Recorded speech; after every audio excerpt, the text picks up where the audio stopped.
Hai guys. Jadi di sini saya akan membuat video tentang 10 sistem pada manusia. Simak videonya ya.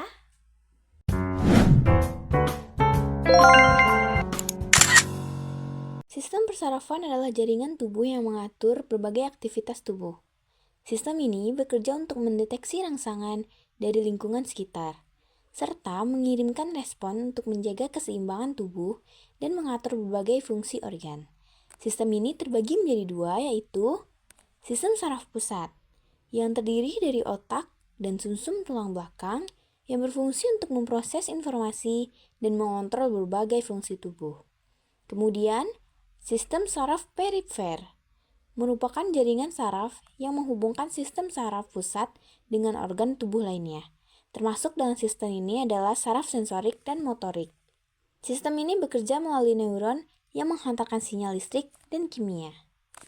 Sistem endokrin merupakan sistem kelenjar dalam tubuh yang menghasilkan dan mengatur hormon untuk mengendalikan berbagai fungsi tubuh. Hormon-hormon ini dilepaskan ke dalam aliran darah dan bekerja sebagai pesan kimia yang mengatur pertumbuhan, metabolisme, reproduksi, dan suasana hati. Sistem endokrin sendiri memiliki komponen utama yang meliputi kelenjar hipotalamus, menghubungkan sistem saraf, dan endokrin mengatur aktivitas kelenjar pituitari. Kelenjar pituitari atau hipofisis dikenal sebagai master gland yang mengontrol kelenjar lain seperti tiroid, adrenal, dan gonad. Kelenjar tiroid mengatur metabolisme melalui hormon tiroksin dan triiodotironin.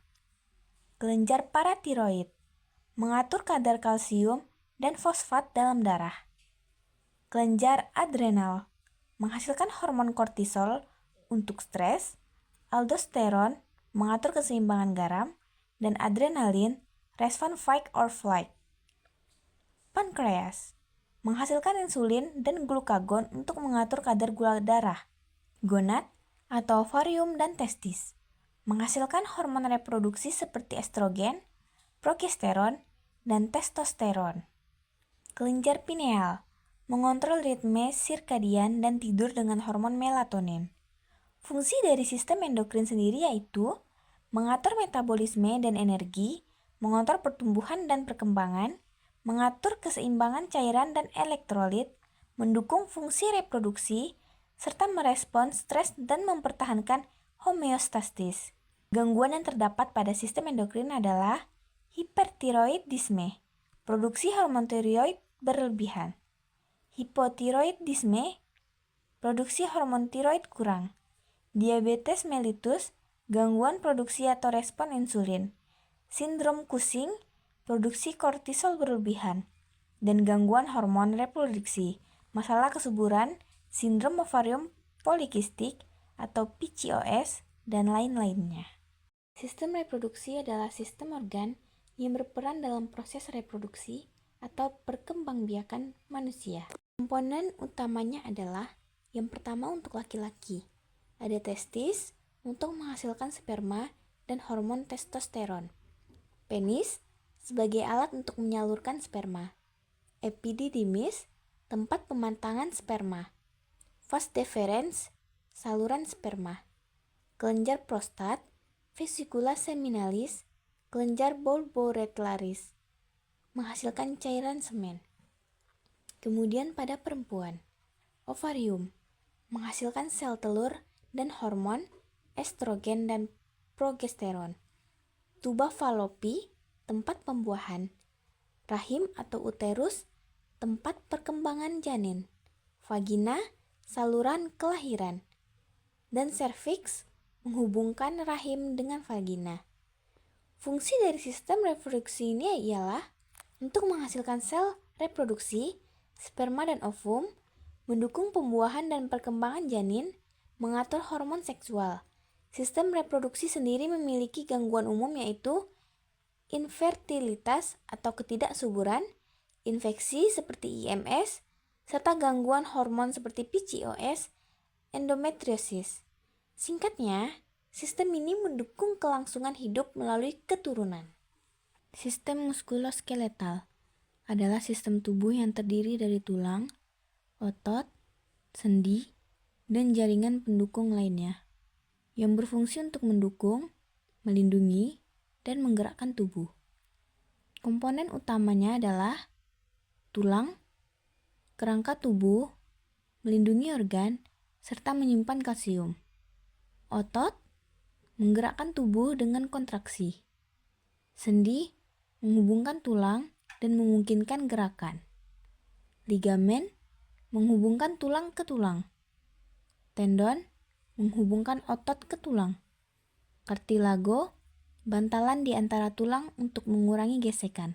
Fungsi dari sistem ini adalah memberikan struktur dan postur tubuh, memungkinkan gerakan, melindungi organ dalam, memproduksi sel darah merah di sumsum tulang, dan gangguan umum yang terjadi pada sistem ini adalah osteoporosis, tulang rapuh, artritis, peradangan pada sendi, fraktur, tulang patah, skoliosis, kelainan bentuk tulang belakang, tendinitis, peradangan tendon. Sistem ini adalah fondasi dan penggerak tubuh kita.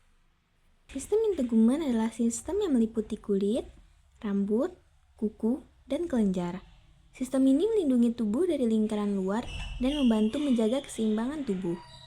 Yang pertama ada kulit, sebagai lapisan pelindung utama tubuh, epidermis, lapisan luar yang berisi melanin, dermis, lapisan tengah berisi pembuluh darah, kelenjar, dan folikel rambut, hipodermis, lapisan lemak untuk insulasi.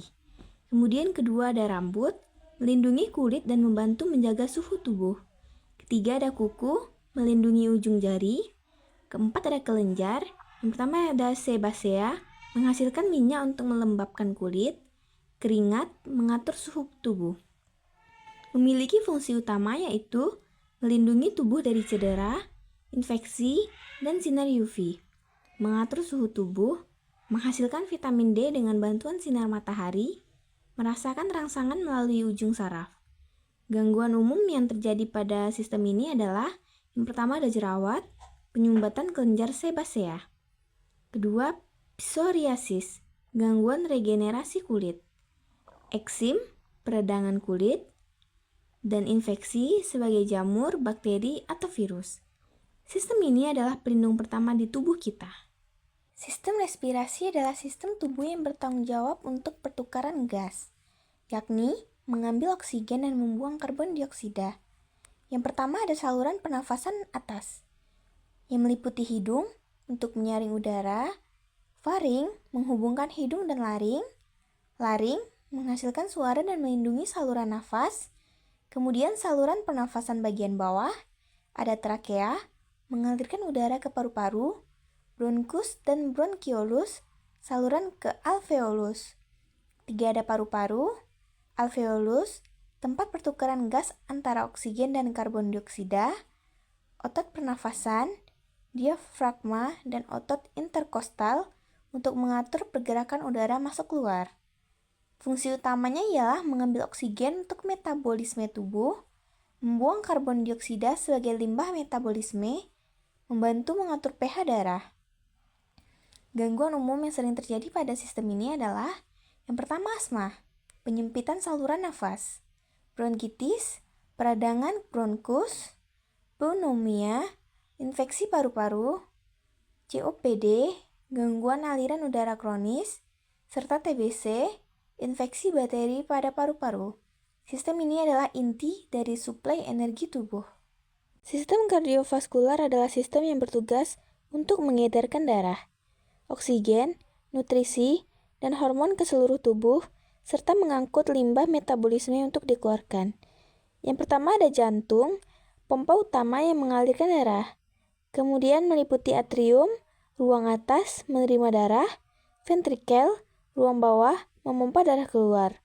Lalu ada pembuluh darah yang meliputi arteri, membawa darah beroksigen dari jantung ke tubuh. Vena membawa darah kembali ke jantung, kapiler, tempat pertukaran oksigen, nutrisi, dan limbah. Kemudian ada darah, mengangkut oksigen, karbon dioksida, nutrisi, dan hormon.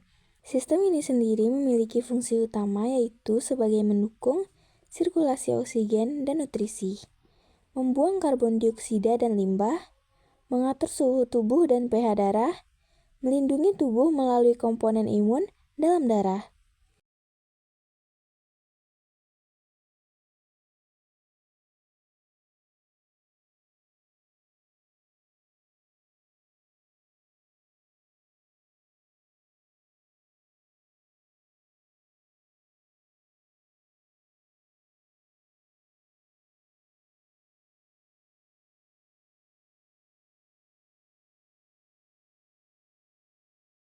Sistem pencernaan adalah sistem tubuh yang berfungsi untuk memecah makanan menjadi nutrisi yang bisa diserap dan digunakan oleh tubuh, serta mengeluarkan limbah yang tidak diperlukan.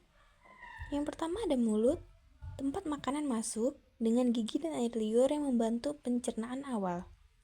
Kerongkongan, saluran yang membawa makanan ke lambung. Lambung, tempat pencernaan lebih lanjut dengan bantuan asam dan enzim. Usus halus, tempat penyerapan nutrisi utama. Usus besar, menyerap air dan garam, serta membentuk limbah. Rektum dan anus, menyimpan dan mengeluarkan limbah tubuh. Kelenjar pencernaan yang meliputi pankreas, menghasilkan enzim pencernaan dan insulin. Hati, menghasilkan empedu untuk membantu pencerna lemak. Kantung empedu, menyimpan empedu. Dari sistem ini sendiri memiliki fungsi utama sebagai mencerna makanan menjadi nutrisi yang diserap, menyerap air dan garam, mengeluarkan limbah yang tidak diperlukan tubuh. Dan dari sistem ini sendiri memiliki gangguan umum seperti gastroesophageal reflux disease atau dikenal sebagai GERD, asam lambung naik ke kerongkongan, radang usus seperti penyakit Crohn atau colitis ulcerativa, sembelit, sulit buang air besar, dan diare, pencernaan yang cepat menyebabkan kehilangan air. Sistem ini adalah kunci untuk mendapatkan energi dari makanan. Sistem perkemihan merupakan sistem yang bertugas mengeluarkan limbah berupa air seni atau sering kita kenal dengan urin dari tubuh dan menjaga keseimbangan cairan serta elektrolit. Yang pertama ada ginjal, menyaring darah untuk mengeluarkan limbah dan kelebihan cairan, serta mengatur keseimbangan elektrolit dan pH. Ureter, saluran yang membawa urin dari ginjal ke kantung kemih. Kandung kemih, tempat penyimpanan urin sementara. Uretra, saluran yang membawa urin dari kandung kemih keluar tubuh. Sistem ini sendiri memiliki fungsi utama, yaitu menyaring limbah dan racun dari darah, mengatur keseimbangan cairan dan pH tubuh, serta elektrolit, mengontrol volume dan komposisi urin, serta menjaga tekanan darah dengan mengatur volume darah. Gangguan umum yang sering terjadi pada sistem ini ialah infeksi saluran kemih atau ISK, infeksinya pada ginjal, kandung kemih, atau uretra. Gagal ginjal, ketidakmampuan ginjal untuk menyaring darah. Batu ginjal, endapan keras yang terbentuk di ginjal. Diabetes insipidus, gangguan pengaturan keseimbangan cairan tubuh. Sistem ini menjaga tubuh tetap seimbang dengan mengelola cairan dan limbah. Sistem imunologi adalah sistem tubuh yang berfungsi melindungi tubuh dari infeksi dan penyakit dengan cara mengenali dan menyerang patogen, seperti bakteri, virus, dan jamur, serta sel yang rusak. Yang pertama, sel-sel imun yang meliputi limfosit, termasuk sel B, memproduksi antibodi, dan sel T menghancurkan sel yang terinfeksi. Kemudian ada makrofag, memakan patogen dan sel-sel mati. Neutrofil, sel darah putih yang pertama merespon infeksi. Kemudian ada organ imun, sumsum tulang, tempat produksi sel darah, termasuk sel imun. Kelenjar getah bening, menyaring patogen dari cairan limfatik. Limpa, menyaring darah dan membantu melawan infeksi. Antibodi, protein yang diproduksi oleh sel B untuk menyerang patogen tertentu. Sistem komplemen, serangkaian protein dalam darah yang membantu menyerang dan menghancurkan patogen. Di sini fungsi utamanya ialah melawan infeksi oleh patogen seperti bakteri, virus, dan jamur, mengidentifikasi dan menghancurkan sel yang rusak atau abnormal seperti sel kanker, meningkatkan proses penyembuhan tubuh. Gangguan umum yang sering terjadi pada sistem ini ialah autoimun, sistem imun yang menyerang tubuh sendiri, misalnya lupus, artritis, reumatoid. Kemudian alergi, reaksi berlebihan terhadap zat yang tidak berbahaya, misalnya serbuk sari, makanan. HIV atau AIDS, virus yang merusak sistem imun. Imunodefisiensi, sistem imun yang lemah, meningkatkan kerentangan terhadap infeksi. Sistem imun adalah penjaga tubuh yang melawan ancaman dari luar dan dalam.